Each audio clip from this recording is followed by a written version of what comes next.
नाज़रीन, रुपया पैसा में आपको खुश आमदीद कहते हैं। मैं हूँ अली नासिर। अजीब व गरीब सी कैफियत है दुनिया में, कुछ समझ नहीं आ रहा। इंसान इंसान से डरता फिर रहा है, ख़ुद भी इतनी घबराहट है। हर शख्स अजीब किस्म की कैफियत का शिकार है, ख़ुद के बारे में भी दूसरों के बारे में भी।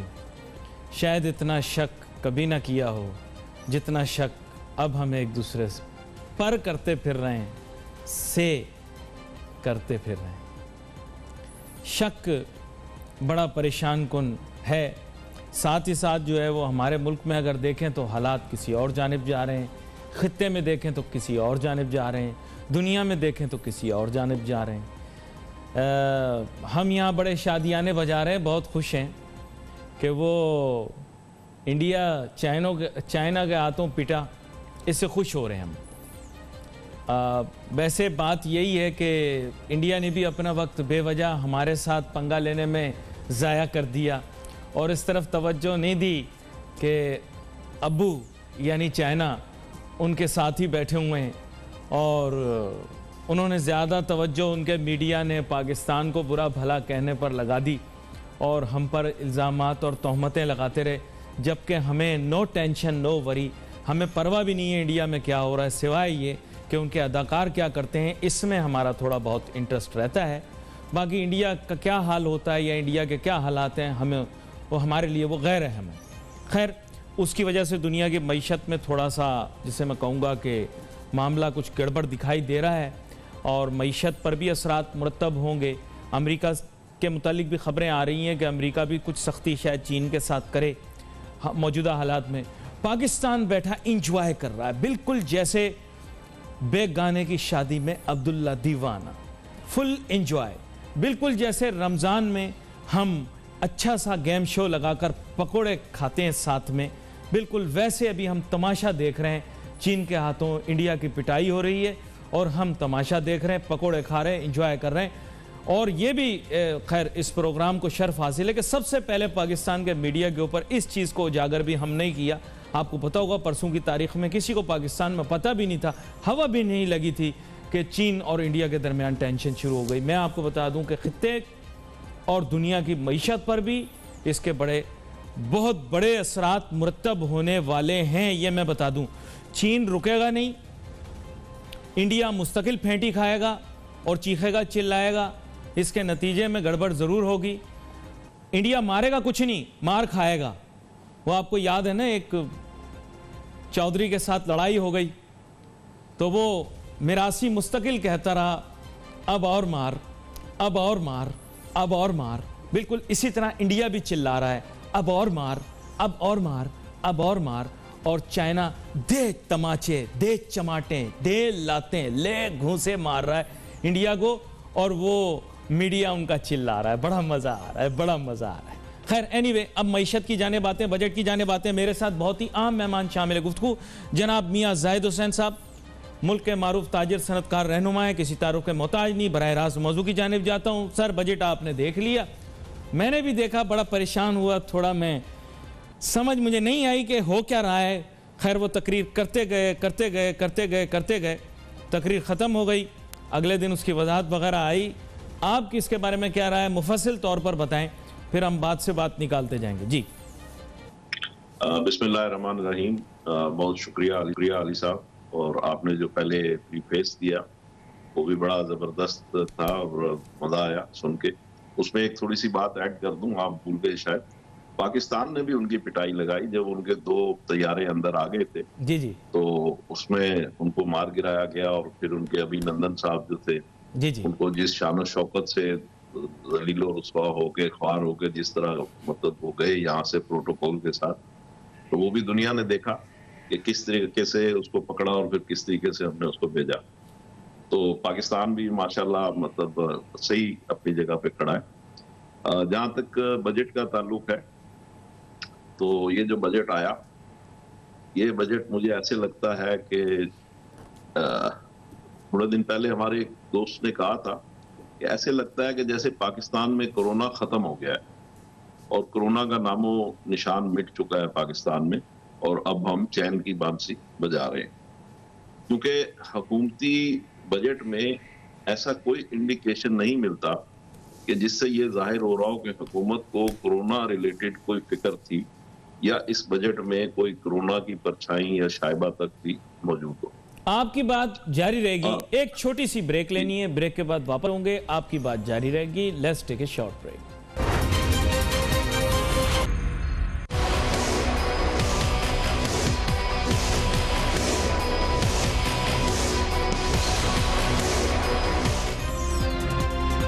नाज़रीन वेलकम बैक। गुफ्तगू हमारी जारी। मियां जाहिद हुसैन साहब ब्रेक पे जाने से पहले बजट के मुतालिक अपने तासुरात बता रहे थे, दूसरों के तवस्सुस से भी बता रहे थे और ख़ुद अपनी राय भी दे रहे थे। मियां जाहिद हुसैन साहब, आपने बताया कि बजट के मुतालिक लोगों की आरा बुनियादी तौर पर क्या बन के आ रही है, आपने अपनी राय का भी इजहार किया। तो वो तो बड़ी लंबी और तवील तकरीर की, तो इसमें लिया दिया क्या, अवाम को क्या मिला, आपको क्या मिला, ज़रा वो भी तो बताएं। ये आपने पस मंज़र तो पेश कर दिया, उसके बारे में क्या राय है? जी बात यह है कि जब हुकूमत को ये अंदाजा ही नहीं है कि नहीं, हुकूमत ये समझ रही है कि अब कोविड का कोई है ही नहीं असरात, और उस हिसाब से उन्होंने जो बजट बनाया है वो बिल्कुल उसमें कोई डायरेक्शन नहीं है, मैं ये समझता हूँ। और ये पूरी बिजनेस कम्युनिटी की अब तक जो राय आई है, आज 4 दिन हो गए, तो यही राय सामने आई है कि इसमें कोई डायरेक्शन नहीं है कोविड के हवाले से। अब कोविड है क्या भला? अब बात यह है कि इससे पाकिस्तान की तकरीबन पिछले 3-4 महीने से पूरी इकॉनमी डिस्टर्ब हो गई है।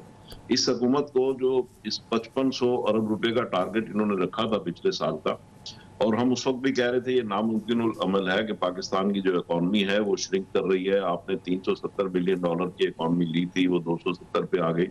तो आप किस तरीके से, और जीडीपी जो था आपका वो उस वक्त जो था वो 5.8 था, जो पकड़ के 1.5 यानी इसमें कोविड से पहले की जो पोजीशन थी, और अब माइनस में जा रहा है।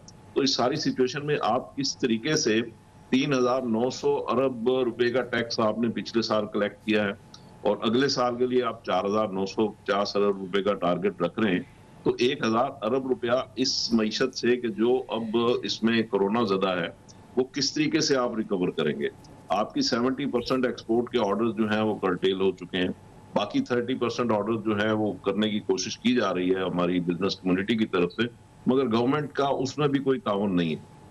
तो आप ये कह रहे हैं कि अनरियलिस्टिक सा फिगर रेवेन्यू टारगेट का दे दिया है, वो अचीव करना मुश्किल है। मुझे लगता है कि 3,900 भी शायद पूरा ना हो इन सर्कमस्टांसेस में। अब बात यह है कि हमें क्या करना चाहिए था। देखें, जो होना था हुआ, लेकिन अब करना क्या है, हमें लुकिंग फॉरवर्ड अप्रोच क्या है। हमने गवर्नमेंट को ये कहा था कि इस वक्त आपकी जो पूरी थ्रस्ट होनी चाहिए, पूरी डायरेक्शन होनी चाहिए, वो रिवाइवल पे होनी चाहिए, ना कि रेवेन्यू पे। अब अगर हम बात करते हैं तो उन्होंने हमारी बात तो नहीं मानी, उन्होंने रेवेन्यू बजट दे दिया जिसमें 1,000 अरब रुपए बढ़ा दिए, और उसमें और कई भी पैरामीटर्स डाल दिए ऑडिट वॉडिट के, वो जिसमें बिजनेस कम्युनिटी को फर्दर स्क्वीज किया जाएगा एडमिनिस्ट्रेटिवली।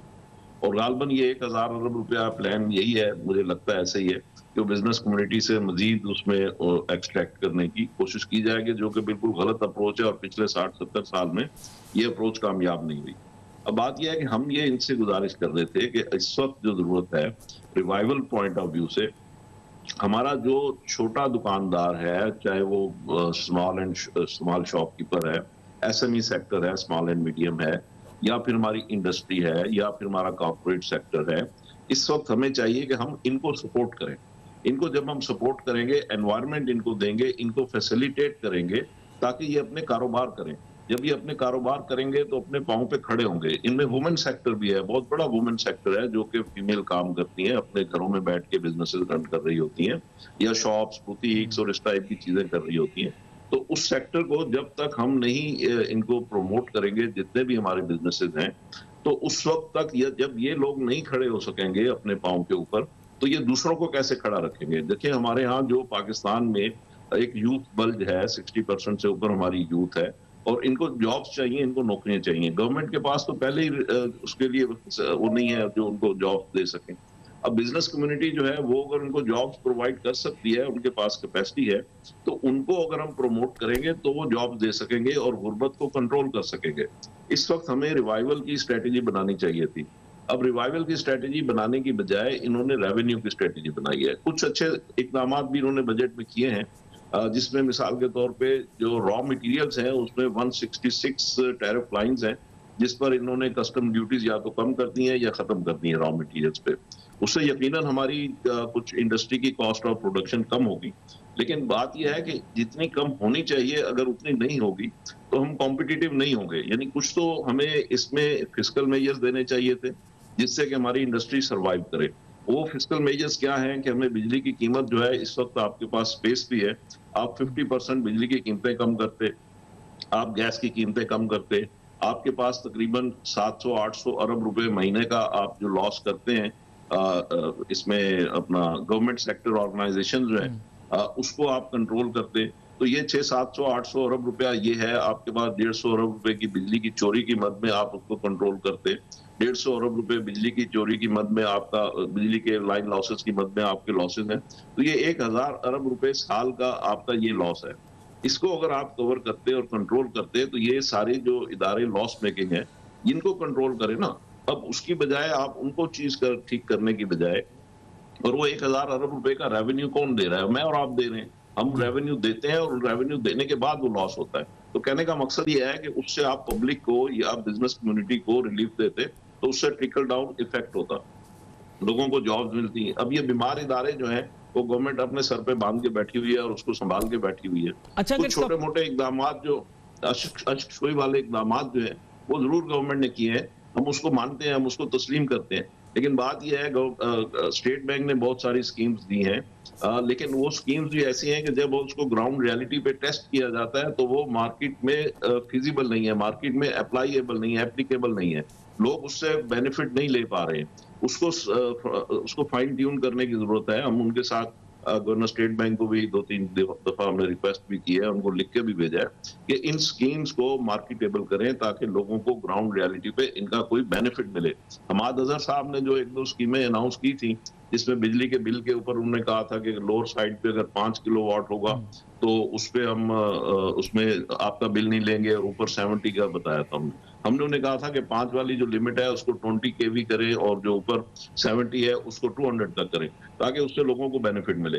अच्छा, 20 लाख लोग जो है हमारी रेस्टोरेंट इंडस्ट्री से वाबस्ता है। अच्छा, मैं आपकी गुफ्तगू इसी जगह से फिर कंटिन्यू रखेंगे।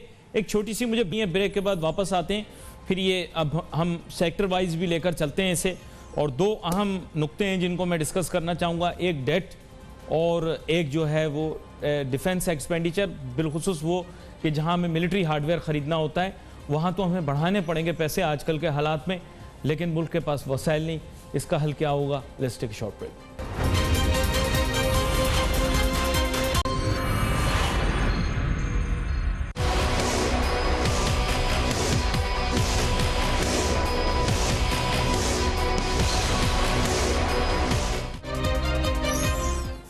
चलें जी, अब सेक्टर वाइज आ जाएं। सेक्टरों पे बात हो रही है तो अब मियां जाहिद हुसैन साहब ने एक एक करके बात करना शुरू की। अब खाने पीने का भी सर बड़ा मसला है, लेकिन वजाहत अभी तक नहीं आ रही। WHO बातें सर बदल रहा है, नई नई बातें रोज़ कर रहा है। आप अभी रेस्टोरेंट सेक्टर की बात तो कर रहे हैं, लेकिन आपके ख्याल से रेस्टोरेंट सेक्टर को अब कैसे बेनिफिट पहुँचाया जाए या रिलीफ दी जाए? खोल तो नहीं सकते, मुश्किल है, होम डिलीवरी कर सकते हैं। जी मियां जाहिद हुसैन साहब। हेलो जी मियां जाहिद हुसैन साहब जी, आवाज मैं दोबारा दोहरा देता हूं। बात यह है कि मैं ये कह रहा था कि आपने खाने पीने के रेस्टोरेंट के सेक्टर के बारे में बात की थी। अब बात यह है कि रोज WHO नई नई बातें बता रहा है, तो उस कैफियत में रेस्टोरेंट खोले तो नहीं जा सकते, उनके लिए कोई मराद दी जा सकती हैं, उनको कोई आसानियां दी जा सकती हैं, होम डिलीवरी कर सकते हैं वो। तो इस सिलसिले में आपको बात कर रहे थे, वो बात मैं चाह रहा हूं मुकम्मल कर लें आप अपनी ना। जी अली साहब, मैं ये कह रहा हूं कि आपके 2 मिलियन लोग जो हैं वो सिर्फ आपके रेस्टोरेंट सेक्टर से वाबस्ता है, ठीक है। इसी तरीके से आपके जो बाकी सेक्टर्स जो आपने बंद किए हुए हैं, इंडस्ट्रियल सेक्टर है, आपके शॉपकीपर्स हैं, आपके और अपना ये वुमेन सेक्टर है, बहुत सारे लोग जो है स्मॉल एंड मीडियम सेक्टर है, ये सारे लोग वल्नरेबल हो गए हैं। सारे लोगों को अगर आपने कारोबार नहीं खोलने देने, और जाहिर है कि मजबूरी है नहीं खोलने देने, तो इनको किसी तरीके से आपने जिंदा तो रखना है ना। ये पाकिस्तानी तो है ना, तो ये पाकिस्तानी है और इनको जिंदा भी रखना है। आपका ये जो सेक्टर है हज एंड उमरा सेक्टर है, आपका ट्रैवल एंड टूरिज्म है, ये सारे सेक्टर वो हैं कि जो बंद हो चुके हैं और आगे इनका कोई फ्यूचर नहीं है, नजर नहीं आ रहा कि ये कैसे चलेंगे। तो अगर ये नहीं नजर आ रहा तो ये पाकिस्तानी तो हैं, तो इन्हें किसी न किसी तरीके से हमारी आपकी जिम्मेदारी बनती है कि हम इनको टेक केयर करें। तो हुकूमत की स्ट्रेटजी है ऑनलाइन, उनको सपोर्ट करने की बजाय जी हुकूमत की स्ट्रेटजी बन रही है ऑनलाइन, लेकिन मियां जाहिद साहब ऑनलाइन तो हमने कैसे लोगों को ऑनलाइन लेके जाएं, आप बताएं। मेरा कहना यह है कि आप जो इदारे चल रहे हैं, जो कारोबार चल रहे हैं ना, जी जी, उनको आप सपोर्ट करेंगे तो ट्रिकल डाउन इफेक्ट होगा, वो दूसरों को संभाल सकेंगे। जो इदारे चल रहे हैं अगर आप उनको भी नहीं चलने देंगे और उनको भी आप एनवायरनमेंट प्रोवाइड नहीं करेंगे, तो जो लोग नहीं चल पा रहे किसी ना किसी रीजन की वजह से, तो उनको कौन संभालेगा? तो उनको गवर्नमेंट किस हद तक संभाल सकती है? तो उनको बिजनेस कम्युनिटी और अवामुन नास ही संभाल सकते हैं जो चल रहे हैं। लिहाजा जो बिजनेसेस आपके चल रहे हैं, मिसाल के तौर पे स्टार्टअप्स हैं, मिसाल के तौर पे ऑनलाइन बिजनेस है, इन सारे लोगों को अगर आप सपोर्ट करेंगे तो उसके नतीजे में आपका जो टिल्ट होगा या शिफ्ट होगा तो ऑटोमेटिकली दूसरे लोग जो है उससे बेनिफिटेड हो जाएंगे ना। तो बात यह है कि हमने जो लोग चल पा रहे हैं उनको सपोर्ट करने की कोई स्ट्रेटेजी नहीं बनाई। मियां जाहिद साहब, आपकी भी एक आवाज़ है, लोग आपकी बात को अहमियत, एक वजन है आपकी बात में। तो मैं आपसे गुजारिश करना चाहूँगा कि ये जैसे आपने बताया कि रिवायती सेक्टर्स को तो सपोर्ट करना चाहिए हुकूमत को, जो खुले हुए हैं, कि वो बाकियों को भी किसी तरह सपोर्ट दे सके। लेकिन सर, ये ऑनलाइन का जो मामला है, आप भी जानते हैं, हम भी जानते हैं, इस मामले पर कोई पेशरफ्त नहीं हुई, ना लोग कारोबार कर सकते हैं आज ऑनलाइन। हम 10-15 साल पुराना जो है वो सिस्टम लेकर चल रहे हैं।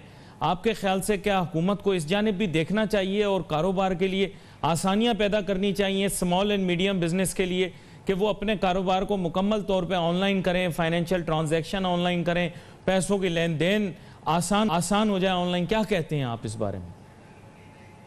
जी, मैं आपसे यही गुजारिश कर रहा हूं कि इस वक्त ऑनलाइन बिजनेस बड़ी तेजी से फ्लोरिश कर रहा है।